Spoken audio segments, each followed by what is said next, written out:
वृंदावन, वृंदावन धाम के रज का क्या महत्व है, किसी भी धाम और किसी भी धाम के रज का क्या महत्व है, इस वृंदावन में क्या खास बात है। क्यों कहते हैं कि धाम में जाके सेवा करो, जाप करो, तपस्या करो, क्यों कहा जाता है। तो श्री प्रबोधानंद सरस्वती जी वृंदावन के धाम का महत्व बतलाते हुए कहते हैं, भ्रातर सतिष्ठे तले तले विटपिनां ग्रामेषु भिक्षामट स्वच्छन्दनं पीवयामुनं जलमलं चिराणि कण्ठां कुरु सममाननं कलयाति घोरगरलं नीचापमानं सुधा श्रीराधा मुरलीधर भज सखे वृंदावनम मात्यज। श्री प्रबोधानंद सरस्वती जी कहते हैं, अरे ओ भाई, अरे ओ बंधु, भ्रातर सतिष्ठ तले तले विटपिना, तुम किसी वृक्ष के नीचे रह लेना। ग्रामेषु भिक्षामट, गांव में भिक्षा मांग लेना। स्वच्छंदनम पीवयामुनम जलमलम, यमुना का स्वच्छ जल पी लेना। चीराणि कंठाम कुरु, फटे पुराने कपड़े पहन लेना। सम्माननम कलयाति घोर गरलम, सम्मान को, मान को, आदर को घोर जहर के समान समझना। और नीचापमानम सुधा, और नीचता को, अपमान को परम सम्मान का दर्जा देना। और श्री राधा मुरलीधर भज सके, इस वृंदावन में रहकर यमुना का पवित्र जल पीकर अपमान को सम्मान समझ और सम्मान को अपमान समझ श्री राधा मुरलीधर और राधा माधव को भजना, परंतु कुछ भी करना, कैसे भी रहना। वृंदावनम मात्यज, इस वृंदावन का त्याग मत करना। ये महत्व है वृंदावन का।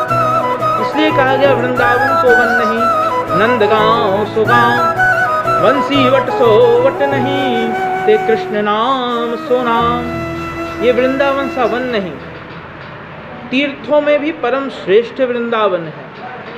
और इस वृंदावन के रज का भी बड़ा महत्व है।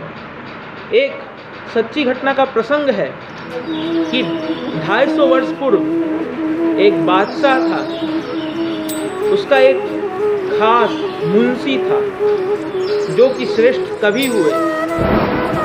तो बादशाह के वह श्रेष्ठ कवि ब्रज रज के रसिक थे। और जब वह कवि अपनी चौथी अवस्था में आए तो किसी कारणवश राजा ने, उस बादशाह ने उन्हें दिल्ली भेज दिया। और दिल्ली से वह टहलते टहलते वृंदावन आ गए, क्योंकि वह वृंदावन के ब्रज रस के रसिक थे। तो वृंदावन में वह एक वृक्ष के नीचे अपना स्थान बना, सन्यासी का वेश धारण कर श्री कृष्ण के रंग में रंग गए। ऐसी रंग दे कि रंग ना ही छूटे, धोबिया धोए चाहे सारी उमरिया। क्योंकि कृष्ण के रंग में तो रंगना पड़ेगा, क्योंकि ये माया ही तो धोबी है। और हम भगवान से हर बार प्रार्थना करते हैं कि अपने ही रंग में रंग दे सांवरिया, अपने रंग में रंग दे। तो वो कवि वृक्ष के नीचे बैठ श्री कृष्ण शरणम मम, श्री कृष्ण शरणम मम का जाप करते हुए श्री कृष्ण के रंग में रंग गए और रज के रस में घुल गए।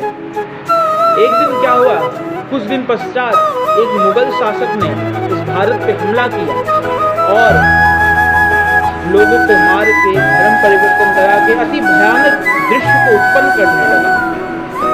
और यह सब करते करते वह एवं उसके सैनिक इस वृंदावन धाम में आए। तथापि वह मुगल शासक जानता था कि यह बादशाह का परम मुंशी है, यानी खजांची है, तो उसे खजाने के बारे में पता होगा।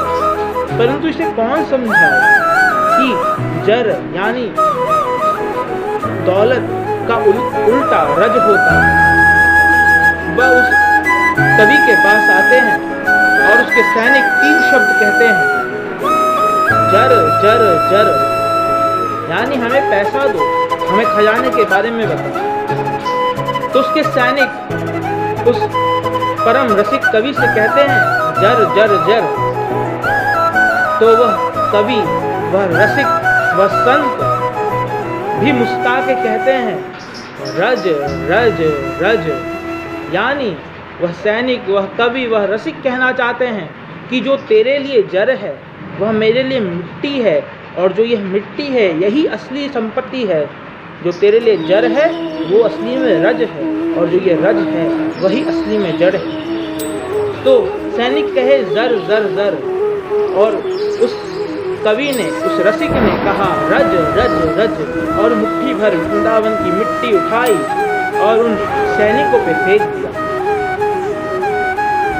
और वह कवि रसिक कहते हैं कि मैं तो कृष्ण के प्रेम रस का खजांची हूँ, तुम्हें असली जर चाहिए वह मैं तुम्हें प्रदान कर दिया।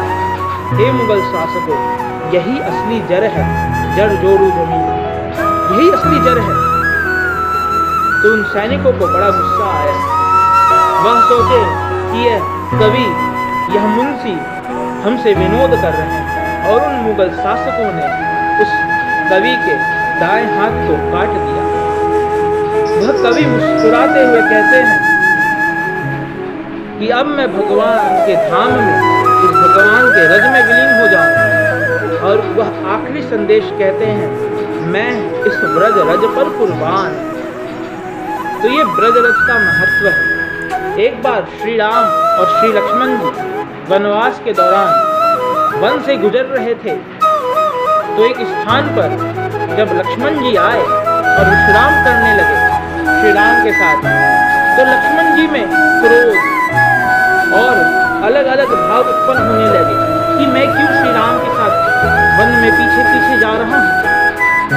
मुझे तो राजपाट संभालना चाहिए, अपने राज का सुख लेना चाहिए। परंतु जैसे ही वह विश्राम स्थली से लक्ष्मण जी हटते हैं, तो लक्ष्मण जी सोचते हैं कि ऐसा क्यों मैं सोच रहा हूँ। तब श्री राम कहते हैं कि जो विश्राम स्थली पे तुम बैठे हो उसकी मिट्टी को एक पोटली में बांधो और अपने सर पे रखो। जब श्री लक्ष्मण जी उस मिट्टी को उठा अपने सिर पे रखते हैं, तो देखते हैं कि उनके भाव में परिवर्तन आ रहा है। तो श्री राम जी कहते हैं ये जो विश्राम स्थली की जो रज है वह दुष्ट दैत्यों के उपद्रव का रज है, उनका भाव इसमें जुड़ा है। इसलिए जब तुम इस रज में कदम रखते हो, इसे अपने मस्तक पे रखते हो, तो तुम्हारी मस्तक, तुम्हारी बुद्धि में विकृति आती है। इसलिए रज और धाम का बड़ा महत्व है। धाम में क्या होता है, एक ऊर्जा का केंद्र छाया रहता है। चले भले आप त्र्यंबकेश्वर चले जाएं, रीडी चले जाएं, गणेशपुरी चले जाएं, या सज्जनपुर चले जाएं, आलमदी चली जाएं, वृंदावन आ जाए, अयोध्या आ जाए, तो वहाँ उस संत का, उस भगवान का ऊर्जा हमेशा के लिए विद्यमान रहता है।